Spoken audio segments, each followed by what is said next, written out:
Catherine from CatherinePlour.com. Have you ever wondered what a pigment ink pad is? In this video, I am going to show you how they are different from dye inks. To start out with, a pigment ink, I always like to think pigment is like paint. It's thick and it's heavy. It takes a while to dry. And dye inks get absorbed into the paper, and pigment inks stay on top of the paper. Let's see them up close and personal and see what they can do. I pulled 3 different colors of pigment inks that I have, and then I pulled dye inks of a similar color so that I could show you the difference between them on black, craft, and white cardstock. Let's start with this bluish color. The Avery Yell is aquamarine and the Stampin' Up! Is Bermuda Bay. So we'll try it on white first.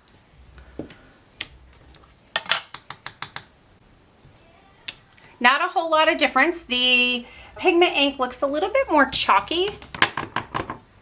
And let's try the crumb cake, and I'll put it on black. So you can see on the black, you're not going to be able to see the dye ink, and on the crumb cake or craft cardstock, you can see it just fine, but it does kind of contaminate the color a little bit. Now let's see what this pigment ink looks like. It looks a little chalky, just like it does on white, but it's more true to the color that it really is. And then on the black, you're gonna see it shows up. All right, now let's use Hero Arts Shadow Ink Mid-Tone Bubblegum, and then Mama Elephant. This is Lollipop. So first I'm gonna stamp the bubblegum, and of course you can't see it on black. You're gonna see it on the craft, but it's gonna be a little bit different color, and then it's gonna look awesome on white. All right, let's try this Lollipop.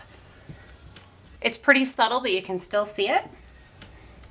On the craft, it looks fabulous, and on the white, it's really super vibrant and awesome. Now I'm gonna do Simon Says Stamp Green Apple, and then Mama Elephant Mojito. Now, do you think you're gonna be able to see this on black? I don't think so. And same on crumb cake or the craft cardstock, it just kind of grays down or browns that color out a little bit. Black, it's very, very subtle. I think this is a fairly light green color, so it doesn't show up too much. On the crumb cake, it looks terrific.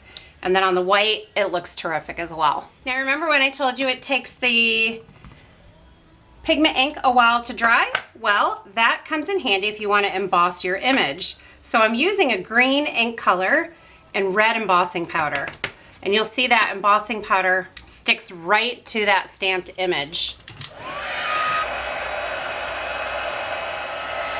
So you can see now I have a red flower, red glittery flower, even though I used a green ink. Another great benefit of the pigment ink is that when you stamp with it a color on top of another color, that color is gonna stand out. This one I did with dye inks, and you can see that pink flower just isn't cutting it, but you do it on the green with the pink, and that pink really stands out, even on a darker green. So I hope you guys enjoyed this video and enjoyed seeing some of the different ways that you can use a pigment ink and how it's different from a dye ink. If you like this video, give me a thumbs up. I will be having some more ink comparison videos coming up. There are so many different inks on the market, and I know you guys have lots of questions. So leave me a note in the comment section below and let me know what those questions are so that I can answer them. Thank you for stopping by. Be sure to subscribe to my channel. Have a great day.